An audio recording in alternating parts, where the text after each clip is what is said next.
We all the time say, this is the first time I feel like this. It's never the first time. It's always the second time. Yes. For our purposes, while we do not support in any way or shape or form narcissism, we go with the findings here. Mother's love is a very dangerous weapon. But isn't that in a way interesting and comforting, because it means, to speak with John Lennon, you can't buy love.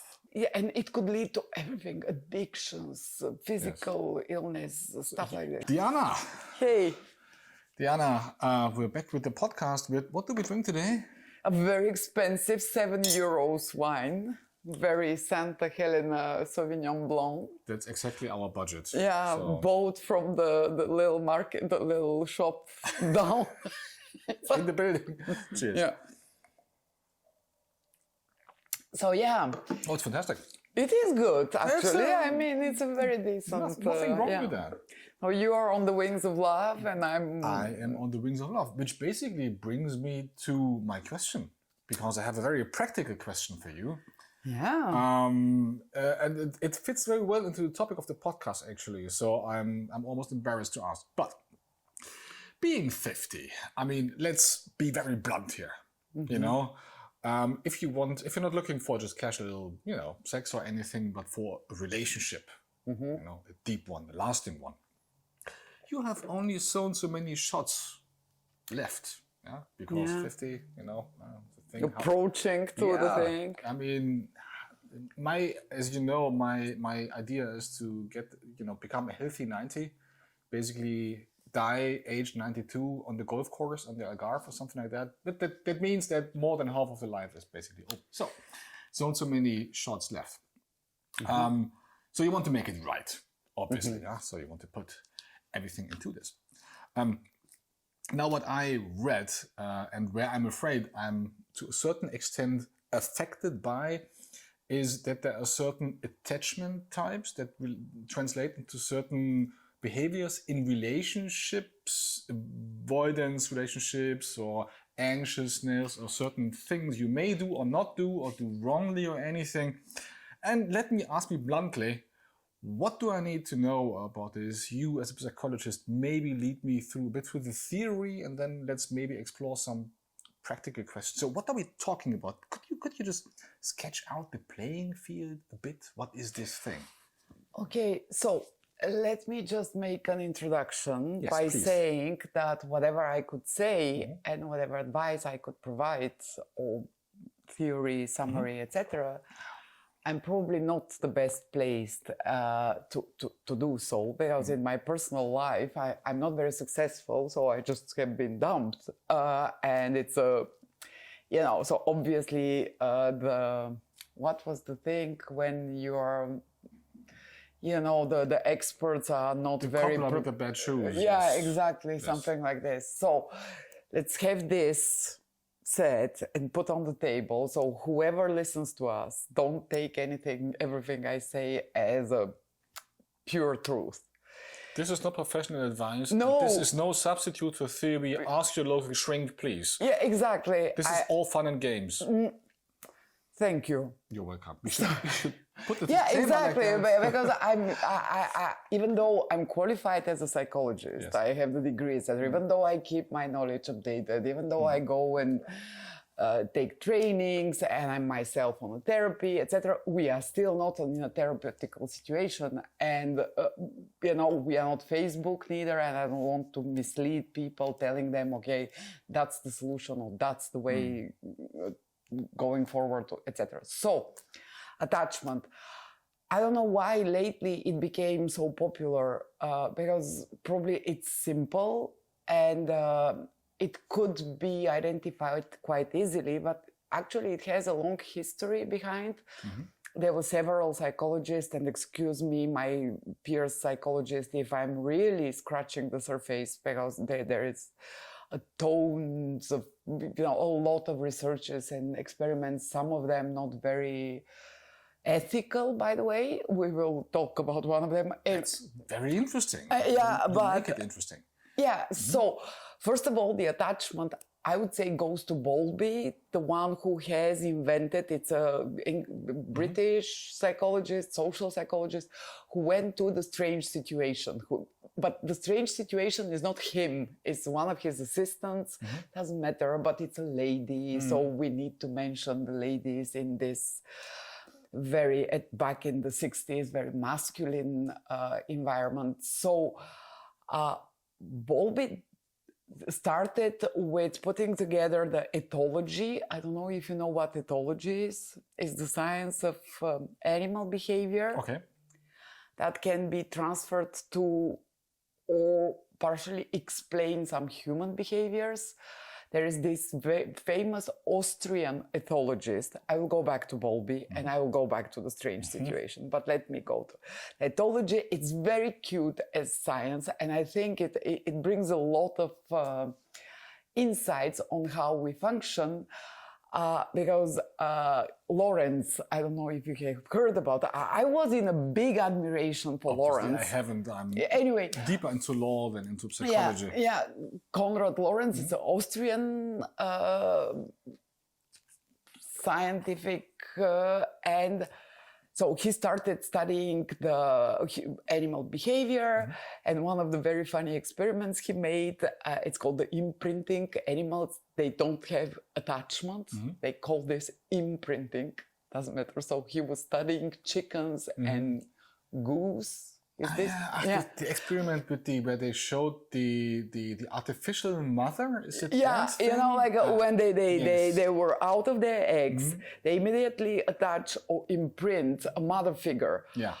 As long as this mother figure is as big as an adult goose should look like, they will keep on following this mother figure.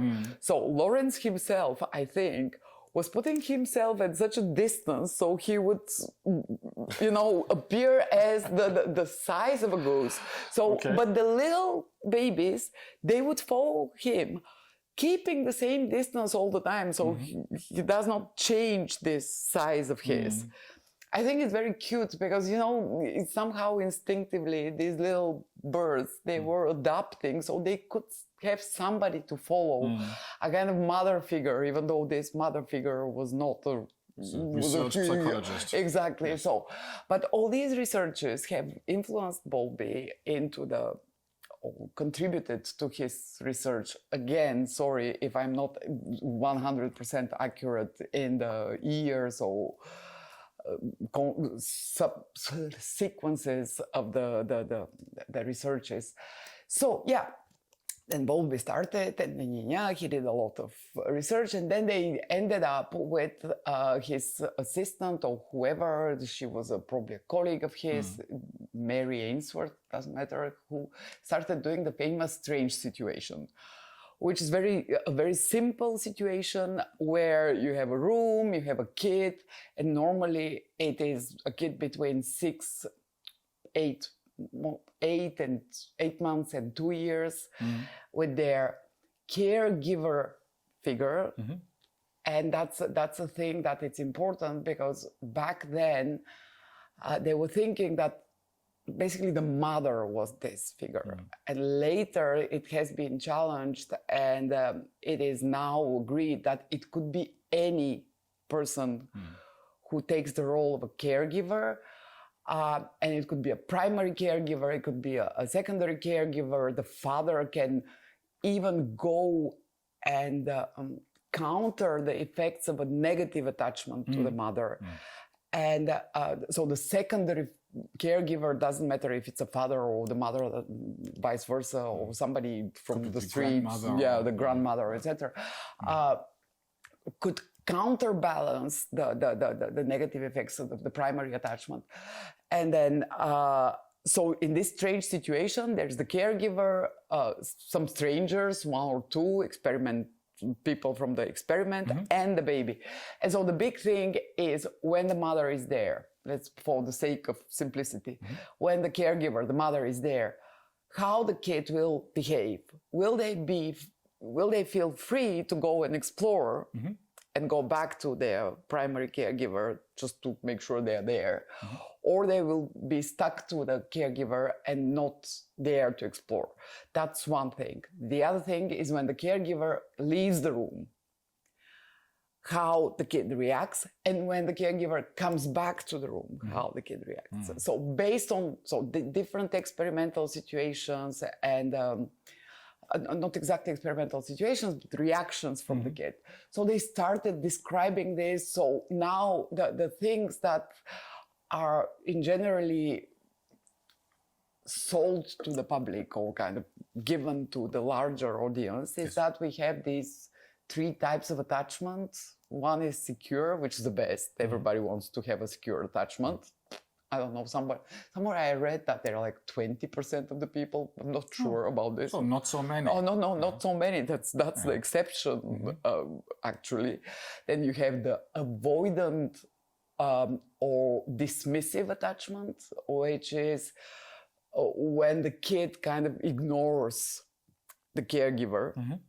Because, and again, it becomes very complicated to explain what are the benefits of this avoiding behavior from the kid for their security and for their, capacity to face threat and risky situations. Because, end of the day, that's why we got attached. The first thing is the biological thing. It's because otherwise, if we are not attached, if we are not in a group, if we don't have a caregiver, we will die. Yes, especially so for it's kids. Survival, yeah. And the psychological benefit of the attachment is security. Yeah, it's I have somebody I can go to. We need relationships. We need it's absolutely, a psychological need. Yes. Absolutely, and it's a vital, primary need to have somebody to be attached to. It's forget about all the things, how you have to build yourself, how you have to count on yourself, how you should be sufficient to yourself. No, it's absolutely not It's true. all Facebook wisdom. Exactly. Let's discard it for the moment. Yeah, and it makes a lot, it creates a lot of damage. Yeah. Because people go and sit there and say, how come I'm not self-sufficient? Why I don't love myself enough and blah, blah. Why do I need people? Why am I not the lonely wolf? Exactly. And don't settle for this, don't accept that, etc. No, you can't. At some point, you need to be in a type of relationship. You build your understanding of attachment, of relationship, of love and care and everything when you interact. Yes. You can't just do it on your own. So yeah, and so we said secure, avoidant, anxious, disorganized. 4 types of attachment, where the disorganized is a mess. You have everything. Like it's like avoidant, anxious, from time to time secure, etc. The anxious, I have an anxious attachment. So basically when you are anxious like I am, it's like when I don't see physically or symbolically the figure of attachment, I think I'm abandoned. So you're the person, just to make this more transparent, who would put up a picture of the loved one on the desk just to be...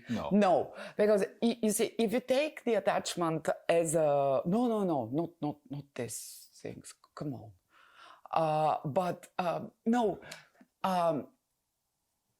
Okay, if you take a relationship, adult relationship, and you try to compare it to a child relationship, if you have a boyfriend or girlfriend, but let's say boyfriend, who is every evening at home, gives you his salary so you could have the luxury to shop and whatever, buys food, takes care of the kids, etc.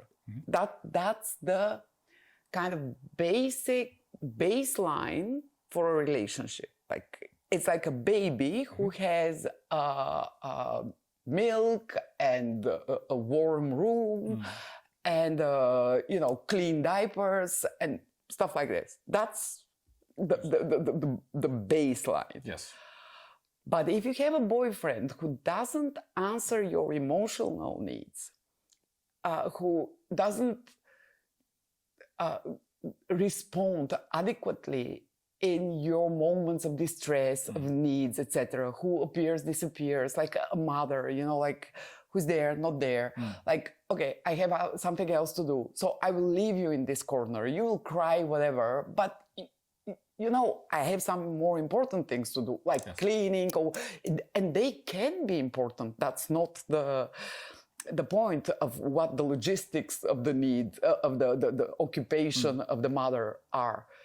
They are busy with something. I mean, she could be the president of the United States. Exactly, but when the kid or your girlfriend is not secure enough, when you haven't built a relationship where you're there, you're not there, I'm still secure enough that you have me in your heart, that you will take care of me at some point now or later, or etc.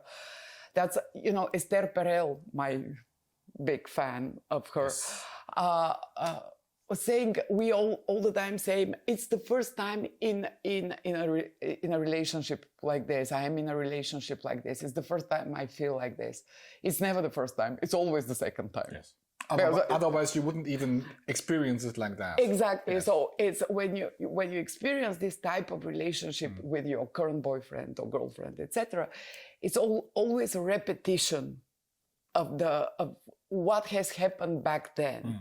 And I think I have already told this at some point, but doesn't matter. I'm repeating it again. And it's so you can be there physically, materially, etc., but financially, name it. But if you're not there emotionally, so you could literally be that guy who reads the newspaper at the breakfast and doesn't look up, and while he's physically there, and he pays the rent and everything, and it brings you to dinner, takes you out, etc., etc., but it's not there. And this is okay. Can we heal this somehow? Do we?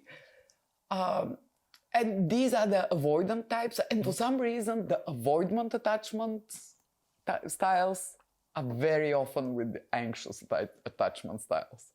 Everybody is looking to find somebody with a secure attachment. So you mean they couple very, very. Most of the couples are a combination of one or another, because the avoidant one, I would say, very, very simplistically, is looking for somebody to chase them. Yes. And them to make themselves hard to get, and just like I don't need you. I will shelter or exactly, and I will just let you a little bit in and then put you out, etc. And the anxious will go and do and try, and we can take it from a lot of angles, like the anxious type of attachment. I don't know, because we are making it really simple, because it seems it's not. It seems, but we could develop it. It's not once and forever. I think it's not only one type of attachment. Hopefully, it's a combination of all these things. Because you could be attached securely to one caregiver, to a community of caregivers. The primary one, though, as Watson used to say, as if I was sitting there when he was, no, not at all. But that's the father of behaviorism. So he said the mother's love is a very dangerous weapon. I have to reflect on that. Yeah, it could hurt a lot. It could, it could protect you, but it could hurt you. It's a very dangerous weapon. So we need to, and in general, that's the primary caregiver, the mother. So that's why, she has a very dangerous weapon with her. And, it has to be used carefully and wisely. And just one last thing. There was one guy, the unethical one. He wasn't unethical, but by the way, Lawrence was a Nazi. shame on him, the ethologist. Well, he was with the Austrians. Yeah, anyway, Yes. so just for me to say this, because it kind of broke my heart. I was in such an admiration for him. I thought that everything he did was absolutely marvelous. And then anyway, I will have to think about this sometimes late at night when I have nothing else to do. Invalidate. No, not at all. I know. So for our purposes, while we do not support in any way or shape or form Nazism, we go with the findings here. So there was this guy Harlow. So he put himself this ambitious, this expensive wine. Come on, go. That's fantastic. Yeah, and it's better than the one we had in this posh restaurant. Oh yes, much costed us a leg. And it's. Be careful; they may listen to this. Oh really? I don't know. Oh come on. So Harlow made these experiments with. These very cute rhesus monkeys. These little tiny, very cute. Because he wanted to study the nature of love. So isn't it beautiful? A scientist who wants to study the nature of love. Yes, I think, yeah. So he took these little monkeys just like hours after their birth from their mothers. And he put them, and I remember I watched some of the videos of his experiments, and some of them are really, he did this to these poor little monkeys. It's like, so anyway, but the basics experiment he was doing, we have a guest star tonight. She's very, okay, you go away. So, he was taking these little monkeys, baby monkeys, and he had these wired, very wooden kind of surrogates, but it's a kind of structure. A surrogate mother, made of wires and wood, but with the milk bottle. Yes. And on the other hand, he had the fluffy mom, like another surrogate, let's put it like this, but very fluffy, very cozy, very etc. So the big revelation was that the baby monkeys would run to the milky thing, up, drink, and then go back and stay to the fluffy one all the time. So I get it. One was really nasty but provided food, milk, sustenance, and the other one was dry, basically didn't provide anything. But was just nice and cozy, comfortable. Yeah, because the first theories were like even Freud and everybody was like, okay, we got attached to our mothers because they provide, they feed us, they give us warmth, but warmth, I mean temperature, like, it's not cuddling. And that's why the nature, the biology is pushing us to get attached to this. And then he proved the opposite, that we are just running to the thingy to get milk and then going to the comfort and to the cuddles and to the etc. That's why when I was telling you, with this boyfriend imaginary, even if he provides the milk, symbolically speaking, he pays the rent. Yes, he's there, like he's like always like pop, you go and you have the women, people, everybody will always go to the fluffy ones. So we are always somehow these little monkeys who would go to the. But isn't that in a way interesting and comforting, because it means, to speak with John Lennon, you can't buy love. Just paying the milk doesn't do. No, you need to provide some emotional support. Otherwise, it's not love. It's just, I don't know. It's just maintenance, I would say. Yeah, and even though there are so many, women, men who try to convince themselves that that's everything I want. Somebody to buy me a car, to buy me a flat, etc. It's such an emotional desert, and it's such a punishment. And I think there are so many consequences in the long term. Bad consequences, I guess? Yes, if you go just for the providing thing, it's really handicapping on a mental level, and on the long term, it leaves people with devastated emotional regulations, connection with their feelings, and it could lead to everything, addictions, physical illness, stuff like that. Because you need to, basically what you do is you need to shut off part of your needs, of your desires and wants, and that of course comes back to haunt you at some point, manifesting in all kinds of other, again, Mm. could be addictions, could be harming yourself in indirect ways. Like it could be addictions is one of many indirect ways of hurting yourself. But you could overdo sport. You can your body can start, refusing to serve you. Given that I'm in a difficult period, I was thinking to give this as a precious advice to my son at some point. It's like when your mental is not following up, you are in a, you should always try to connect with your body, even though it sounds very, again, Facebook wisdom, but you need to make them work together to put the head and the heart and the body all together, and to kind of bring them in a unit. That's actually my theory, that mind, soul, and body, and soul I mean in a non-spiritual way, should... Why not? Because I'm not a spiritual being. You are. No, I'm not. But anyway, mind, soul, and body, they should be in harmonious relationship. At least in a relationship. Yes. Well, okay, that's a good start to be in a relationship at all. Exactly. Then because some people completely shut one off, so they don't nourish their soul, or they just neglect their body completely, and they just treat it as a machine that's just there. But that's one. But then putting them together is a second thing. It's like, the ideal surrogate with the milk bottle and the fluffiness, that's, because you can't reject your body. You can't reject the fluffiness. You have to put them all together. It's like,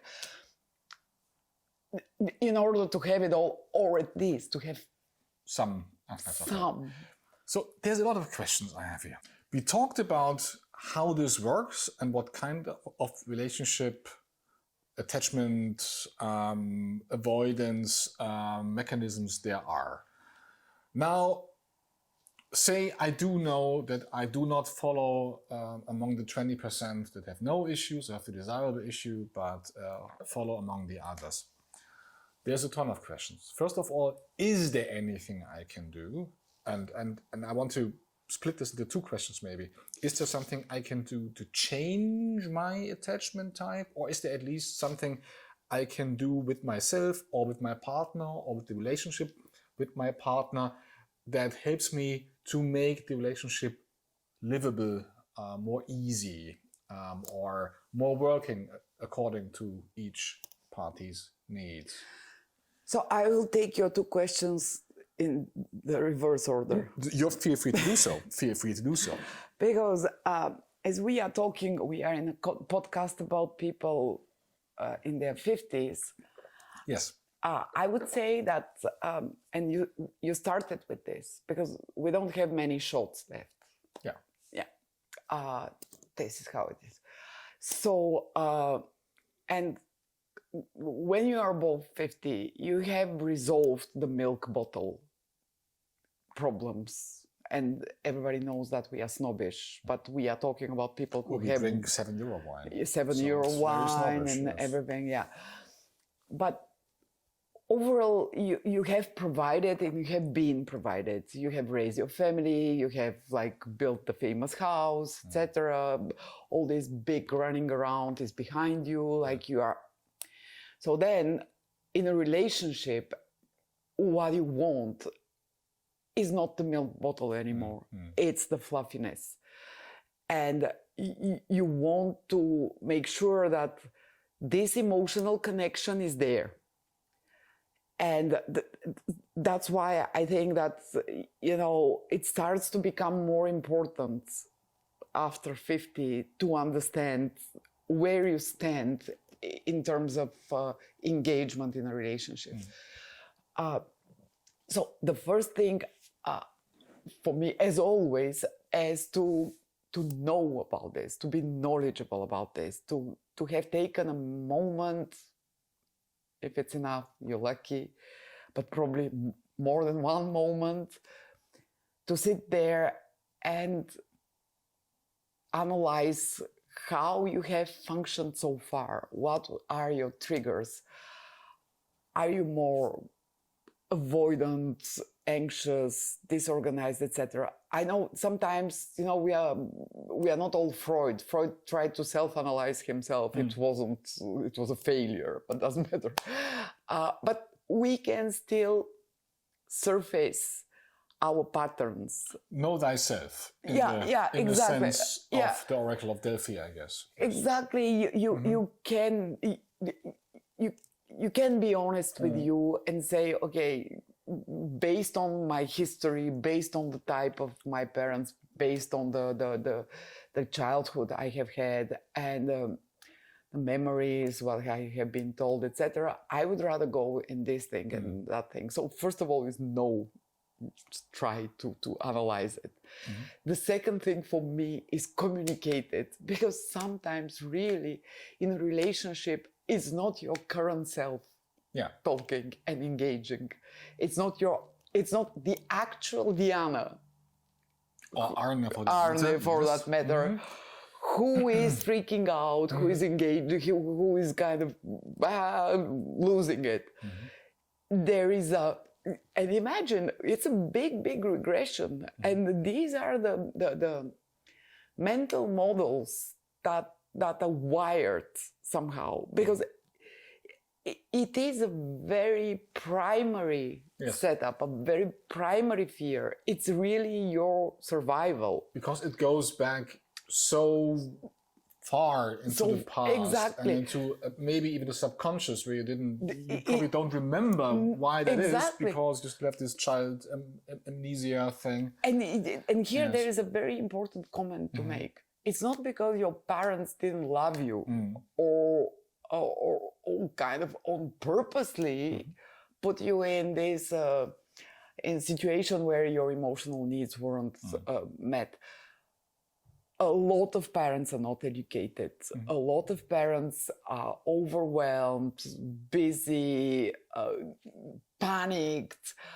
A lot of parents have their own traumas and all their own attachment issues. And here we can, the family traumas, the family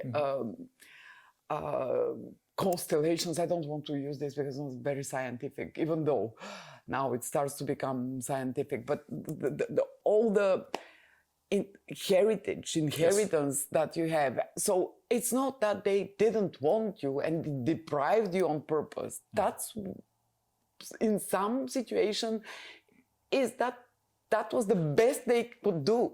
No, I get it. Yeah. This is not an exploration in order to put blame to somebody. This is an exploration to get to the subject matter, to understand what's happening. Exactly. Not to judge. It's not to say, oh, how come your father, your mother, you, whoever. But it's maybe if I may, sorry for lingering here, it's maybe a very interesting point and very important point, because I could imagine that many people don't want to go there because they feel like they're putting blame on their parents, and I don't want to do that. But that's not the point. This is about finding out about something, not judging. Exactly. Yes. Okay, we could probably make another podcast on this, the relationship with parents, even at this age. And it could be an interesting thing because we are 50, they're 70 plus. So it's another topic. But, and kind of desacralize this relationship with parents and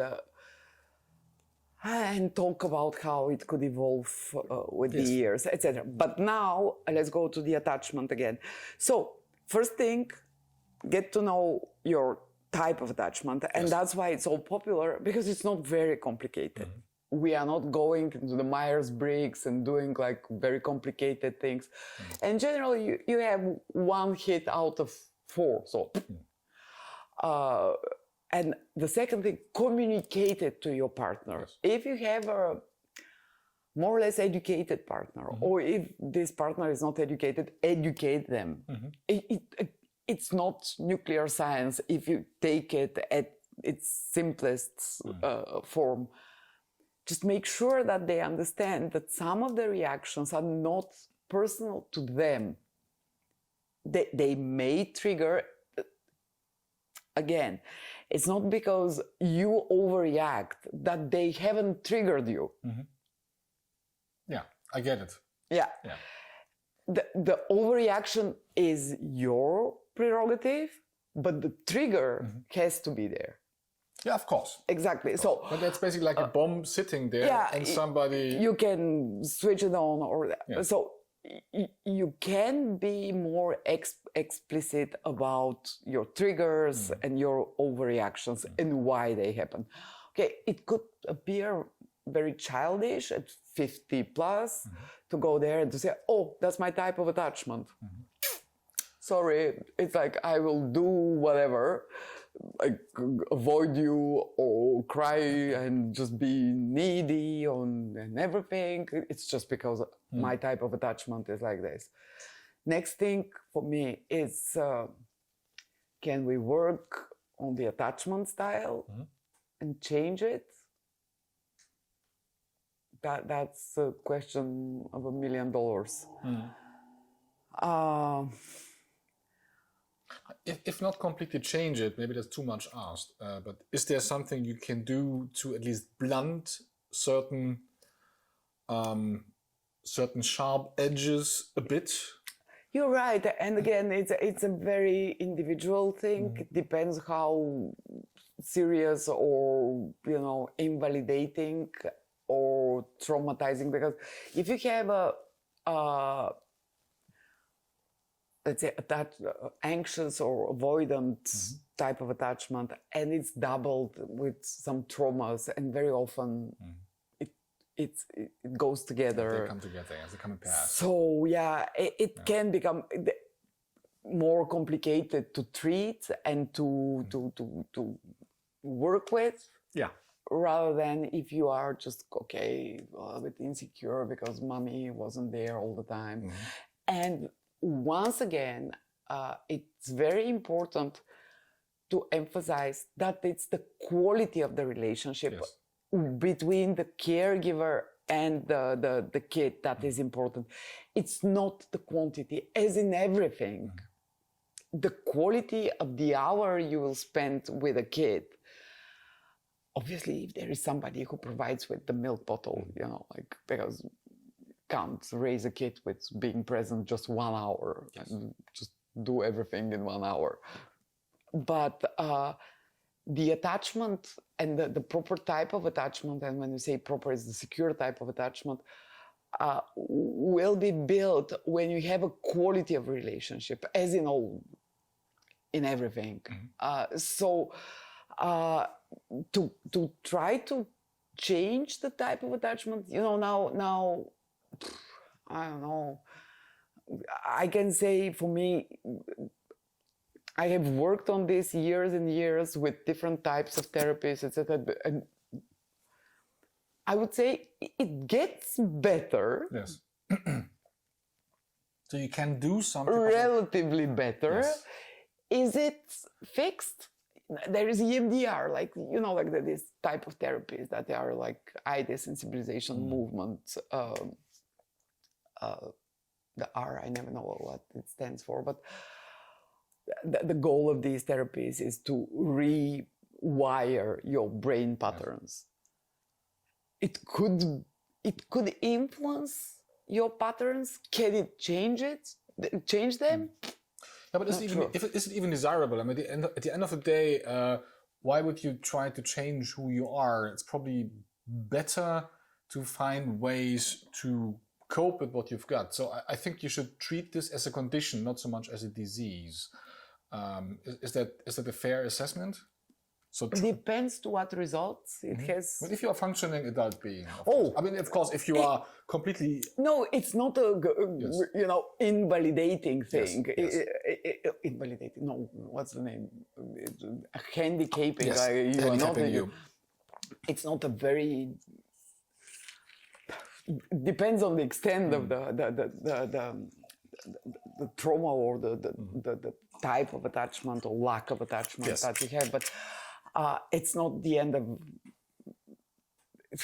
It's not very, very serious. Let's put it like this. Even though, again, it's a continuum. It's never black or white. You have a good one, you have a bad one. Yeah. It's like you're somewhere on the spectrum. Yeah, and exactly. you have to find out where and have to find.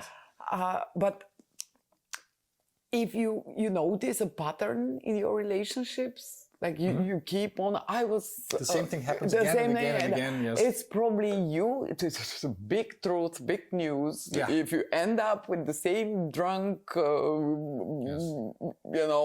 cheating guy every single time, yes. It's probably not them. Then you are probably the you one are who's going the choosing wrong way on the autobahn, Yeah. and you wonder why everybody is coming again. Yeah, yes. Yes. That was a good one. Or we use that. And again, being German, the Autobahn is strong in our minds. So we use a lot of Autobahn analogies. But here's one more question, and that's I think is very interesting. Are there and you made that point already to a certain extent, but we didn't go all the way down. There are, of course, when you say there are 4 attachment styles, and they, of course they come in shades and on the spectrum. That also means there are tons of combinations of attachment styles in a relationship. Are there combinations that are specifically terrible and non-working, or are there some that kind of go along pretty well, or is it something that needs to be explored? I don't know, because it's not like. And when I say this, it's because there are different level of maturity of these attachment styles, different ways of people applying them, the defense mechanisms that they have put together, the way they have socialized these types of attachment, etc. When I said that, in general, it's like with the zodiac signs. Like, is a Libra good with Leo? I was thinking of that. So there's nothing like that doesn't go together at all. We think that a secure one would be the best one, but it could be a very boring guy, like or girl, etc. Like, actually, I thought that maybe somebody who.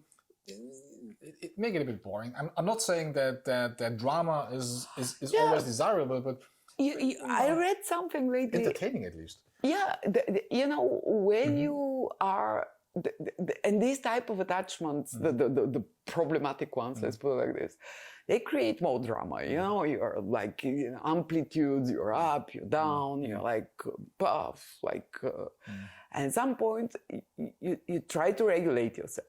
Yeah. You try to, because this thing is exhausting. Your biochemistry is all over the place. Your brain doesn't know what's going on, and and at some point it's exhausted. Like, you don't have any, there's just nothing left. Nothing left. Your brain is grilled. Yes. So you need physiologically, you need to calm down, and then. And you can heal and kind of rewire properly. When I say properly, again, it's very relative. What is proper? Something that's working in your relationship. Start to start to build, put the bricks more or less one next to the other, instead of just throwing them all over the place and think that you will end up with a house. So sorry but this is something I'm thinking about. That's why let's stay here for a moment. So I take two pieces of advice here from you. The first one is go step by step. Yeah. Yeah. And that's I thought. And the second one is, if I understand you correctly, there is no right or wrong. There's just go very utilitarian. If it works, it's good. So make something that works. Yeah, but if you go, your drama burns. Like, you can't do it anymore. It's just you're done. Yeah. You're done. So then your brain goes down, and it's a kind of, as I say, electroencephalogram at zero, like beep, nothing in your brain. You are numb. Yes. That's the one of the phases, I would say. And then if you build try to build more or less correctly the bricks, to put them one next to the other, one of the feelings you have is boredom. You are bored. Yeah. And some of us are easily bored. Yes. And you tend to confuse, and again, it's a little bit Zen Buddhist thing. Let's go there. But it's like you tend to confuse boredom with peace, or peace with boredom.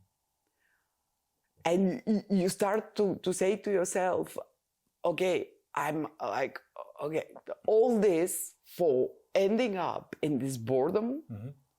Like, I was probably shaky, probably like exhausted, probably my biochemistry was all over the place, but at least I had the feeling that I was alive. Yes.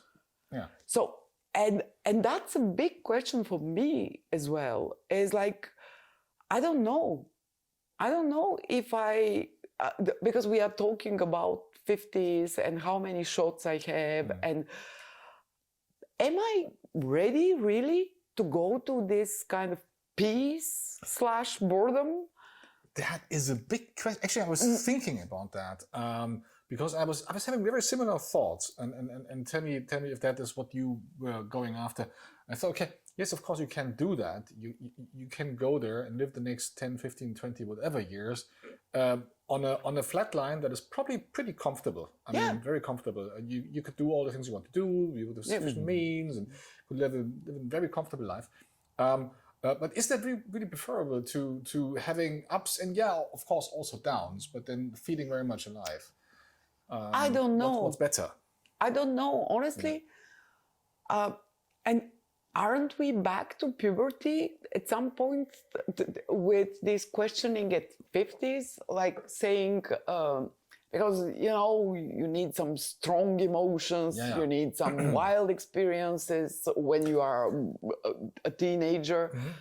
And now you feel like, okay, it's the Benjamin Bratt case. We are going backwards. Yeah, but isn't that just asking you, and it just appears to me, this is completely non-scripted, I'm just thinking along with you here. Everything is not scripted. Everything is non-scripted. Isn't that part of the description of a midlife crisis? I mean, as I understand it, at least in Min, it's like this, okay, it used all to be very interesting, but that can't be it. Now I want to have that fast car. I want to have that exciting girlfriend. I want to have this, whatever. I mean, isn't that the same sentiment in a way? Expressed in a different way? Probably it's rounded at the edges. At some point, it pleases me to think that it's not so brute and not elaborated. Like, I will not go and bang some 25 years old. Sorry, is this not political? I never know what's the political correct verb for this action. The smoking and drinking, we can use words like banging, I think. Like, cheers, by the way. Cheers, But, or you buying a Ferrari or whatever, like... I wouldn't buy a Ferrari, actually, but Porsches are perfectly in the discussion. Yeah, a car, a red car. It might be silver, though, but yes, I get you. Yeah, I get your point. All cars should be red. Go Reds! Like Liverpool! I respectfully disagree. No, but doesn't matter. Anyway, so we can... okay, it could be a midlife crisis. And so what? No, I'm just thinking the mechanism sounds so similar the way you describe it. I'm not challenging you. Yes. I'm challenging the whole society who labels the midlife crisis as a kind of stupid little moment that is like, okay, we perfectly agree here, which is weird because we should disagree, but we perfectly agree here. I don't think, for me, midlife crisis doesn't have a negative connotation. I mean, it has maybe insofar as it has a destructive tendency because it's so strong. It can destroy emotions and relationships and so on. But then maybe there's a reason why it has this powerful force behind it. And maybe some things needs to be destroyed and rebuilt. Well, maybe there is shaken up. At least shaken up. Yes. If they're ones who stand, that's great. If they don't, it's like, It's a bit like in this fairy tale with the wolf who blows at the houses, and if the house was only made out of a straw, then maybe it flies away. Maybe there's a good reason for that. I don't know, because everybody's he's losing his mind, she's losing her mind, midlife crisis. Just a kind of brainless period. You have a label there, and you can find it away. It's a very constructive, very rich in learning period. Yeah, learning about yourself. It means thinking about yourself. Maybe, if you may make that point, it's also something I thought about. Maybe it's for some people, not for everybody. Some people are very reflective, but for many people, it's probably the first time in their lives where they think about themselves and their needs and their desires and what they want. Because maybe they were living a predetermined life. This is what you've got to do. You've got to have kids, go to university, you have to find a partner, you have to have some kids, a family, have to have a house, have a corporate career, and so on. And then they're there with 50 and think, okay, it's all very nice, but it's been very nice, but now where am I? Yeah, who am I? Who am I actually? Yes. Am I just this predetermined figure that's living somebody else's life? And to be honest, it's better to find out this, I don't want to be that figure with 50 than with maybe 80, because with 50 you still can do something. I'm not saying with 80 you can't do anything. You still can do things. Come on, let's be realistic. Even at 50, you can't do everything. The possibilities shrink. Let's not fool ourselves. No, I would kind of disagree. And the reason for that is that I have looked recently into the careers of builders and founders of companies. Which is, of course, I know this thing, but there are still some exceptions, like the few exceptions. Probably there are other people like this. We don't know. They don't write about them. History or they are not the Kellogg's or whoever was like KFC or whoever. The founder of Goldman Sachs, the founder of IBM. They were all past 50. Great. That gives us hope. It's definitely. All I'm saying is there is a point. You can still do things. That's what I'm saying. Exactly. Interesting things. Still less things. Of course. I would go so far as your future light cone, to use this analogy, is of course a bit smaller in diameter. Obviously. And then that's to go back to our topic of today, because we kind of and if somebody wants to hear our wisdom on some of the topics we scratched right now, please let us know. If you want us to go deeper into any of the issues, because we just had this tour de force across several issues, just let us know in the comments, please. Go back to the attachment and to understanding on how our relationships work. It is,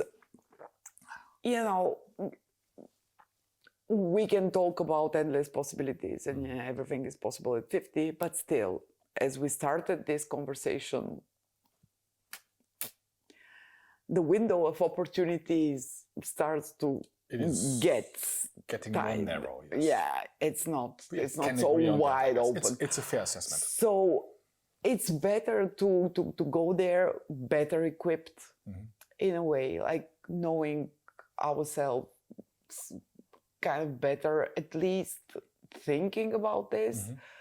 This is one part of the complexity of the way we function. We can talk about defense mechanisms. We can talk about trauma. We can talk about, I don't know, Oedip complexes and how we end up in these triangular relationships all the time. And anyway, we can talk, but the point here is not to make psychology lectures. Well, technically it's our podcast, we can do what we want. Yes, you're right. But this is one aspect out of many that we put in relationships. And sometimes, unfortunately, it could be the hidden red line, the hidden big pattern that will define our behaviors in a relationship, and will be the decisive one. Unfortunately, it's so It's so basic, it's so old, but it's so hardwired. Yeah, but then may I, and in my, I'm always the optimist. May I, in an attempt to end this on a positive note, may I try to wrap this up? And you please correct me if I got you wrong. So here's what I got from all of this. First of all, try to be very honest with yourself. Try to find out who you are and what you are. And it's maybe traumatic learning things about yourself. It may be traumatic regarding to your family. Try not to put blame on it. Just be honest. Try to find it out. Also be honest with your partner. So tell them about whatever you found in yourself, about the patterns that you identified, the red lines that trigger you all of the time. But then, on the positive note, don't despair. That's what I get. Treat it as a condition, not as a disease. And just don't be afraid of change and try to find out things that work with yourself and in relationship to your partner. Is that a fair assessment? Can we? Perfect. Fantastic. Well, then I would say there's one more thing to say. Go Reds! Liverpool! There's two more things to say. Support Liverpool. Support Liverpool! And the other thing is just like and subscribe. And please, I mean, this was a ton of things. We didn't know we would go so deep. If you have any questions, if you want to know more about a specific topic, please put a comment down below, and we will be very happy to answer the comment and or to make the comment work in a future episode of this podcast. Yeah. Bye. Thank you so much. Bye.